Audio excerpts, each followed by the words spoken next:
ka-strong, good morning sa inyo. Trabaho tayo.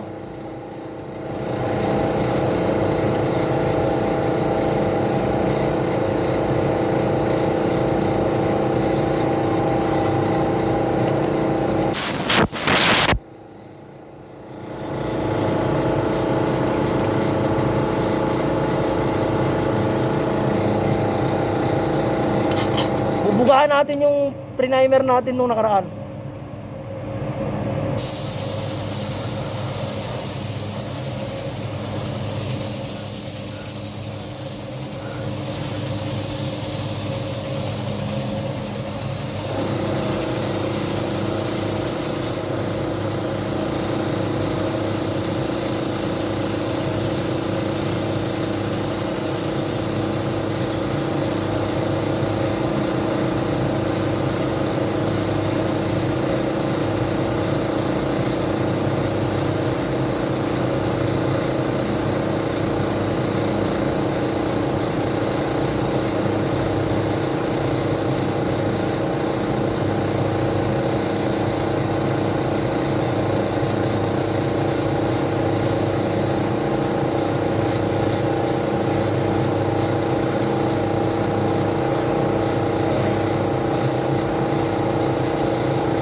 Basta yung isang load, mamaya balikan ko kayo mga ka-strong.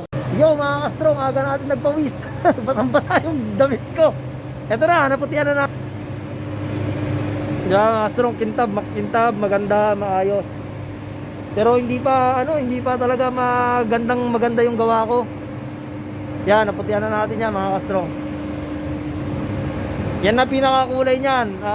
Final coating nito mga ka-strong. Clear coat na acrylic. Yung clear lang, yun na huling-huli natin. Pero bago natin bugahan ng clear coat acrylic yan mga ka-strong, yan puti na yan, ay patutuyuin muna natin. Kaya maaga kong sinimulan yan mga ka-strong kasi parang uulan. Baka hindi ko kasi matapos. Gusto ko kasing matapos to ngayon para sa Lunes ma-assemble na. Yan mga ka-strong. Pero bago ang long, maraming salamat sa inyo. Kakain muna ako almusal, di pa ako nag-almusal eh. Yo mga ka-strong, balikan na natin yung ginagawa natin. Ito na yung kanina, di ba? Winight na natin yan mga ka-strong. Chinek ko, tuyo na, okay na, tuyo na. At na pa-final coating na tayo. Ang gagamitin natin ay top coat clear automotive acrylic. Ang una natin tinira ay pure acrylic primer gray na nilalagyan natin ng super gloss acrylic thinner SGA 900. Tapos ang pinangkulay natin ay bright white na acrylic din. Ang final coating natin ay siyempre produkto pa rin ng Guider top coat clear acrylic. Ito lang yan, yung laman clear yan. Tapos lalagyan natin ng super gloss acrylic thinner. Lalagyan lang natin yan mga kastrong para lumambot yung pintura. Tapos haluin lang, tapos bubuga natin yan doon mga kastrong. Yan, gawa ng Guider mga kastrong. Magandang ano to, pintura to. Sa mga sasakyan baka ito ginagamit oh. Kaya pwede natin ibuga yan mga kastrong. Ibubuga na natin yan doon para matapos na yung ginagawa natin. Yan, bali yun. Bubugahan na natin yan ulit. Assemble lang ito, bagong linis mga linis ko to. Kasi puti ginamit natin dito kanina, tapos nilinis ko ng maayos. Kailangan lagi malinis to, yung pambuga natin. Okay na, final coat na. Final na to, tapos finishing, tapos na. Tapos na trabaho natin dyan sa ano na yan, naka-assemble na yan.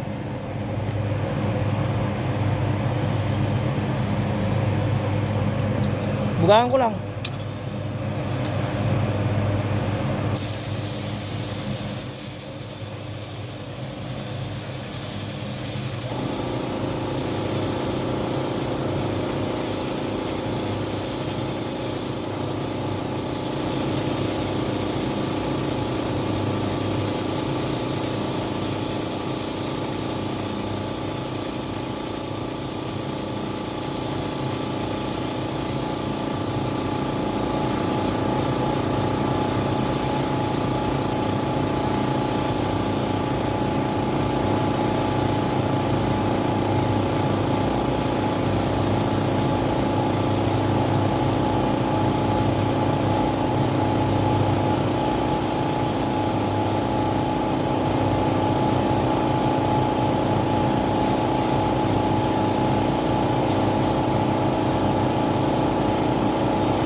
Ngayon na, nakita nyo naman, mas makintab. Maraming salamat sa inyo. I-follow nyo ako, Mark Anthony po.